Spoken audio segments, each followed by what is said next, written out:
I'm here at Destination Star Trek with Stephen Behr. He's the writer of Next Generation episodes.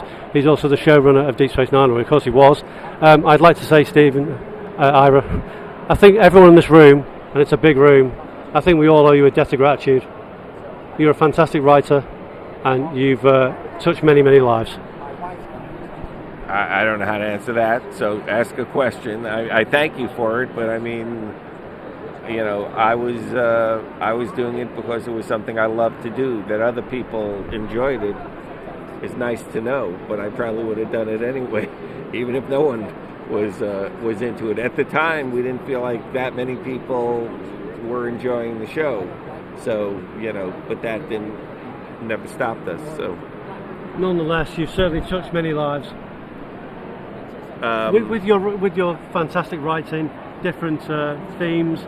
All you know, inclusion. I think the theme of Star Trek is inclusion. There's a lot of people here today that would agree with that, I'm sure. Well, I think one of the things that has developed in a visceral way, not just in a theoretical way, is that Star Trek has become kind of a focal point for acceptance of all people. And Lord knows we need a place where everyone is accepted, because as the planet seems to become more polarized and people become more polarized, you know, it's nice to know there's a place where, you know, we are truly all one, which sounds incredibly stupid because obviously we're all one, and the need to keep finding ways to separate us is unfortunate at best. I'm very much looking forward to the Deep Space Nine documentary, What We Left Behind. A few words about that, perhaps? You know, it started out as this little doc. It was supposed to be 1 hour long. I thought it would be like a job I did, you know, at night during, you know, my other jobs. And thanks to the fans who contributed so much money to the Indiegogo campaign, it became a feature-length film, and it's taken up off and on 5 years of my life, and much of the last 2 years of my life it's been all I've been doing. So I wasn't expecting that. The response so far has been very gratifying. I think it's a show it's a doc that's unique amongst Star Trek documentaries for sure, just like DS9 was a show that was unique amongst Star Trek shows. And perhaps the last word, what's perhaps your next project? Well, that's a good question.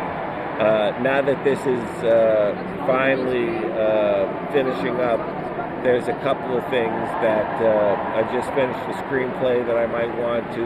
I produced a movie a few years ago, an indie film called Lucky with Harry Dean Stanton and David Lynch. And, Harry Dean Stanton, what a fantastic actor. He's passed away, hasn't he? He passed away 2 weeks before the movie premiered. I'm sorry about that. But it was a fantastic experience. I do remember seeing it reviewed, and it was reviewed very positively. Very, very, very reviewed all over the States. Here in the UK, the reviews were fantastic. In France, in Japan, it was big. I wasn't expecting that. Anyway, so I might want to do another. I might want to do another film, and then there's some TV work that's on the horizon that I might. It depends. Let's put it that way. But something other than a documentary, I think I've had 5 years is enough for the doc world for now. Thank you, Stephen. It's been a pleasure to speak to you. I really appreciate your time. You got it. Can I ask you one final question? Yeah. A friend of mine, he calls himself Trekkie Rick. He's a very big fan of yours. He's a writer. As I'm a journalist, he's a writer. You've inspired him. Could you just say a quick hello to him? Hey, Rick. Keep writing. It's all you can do, man. Thank you very much, Stephen.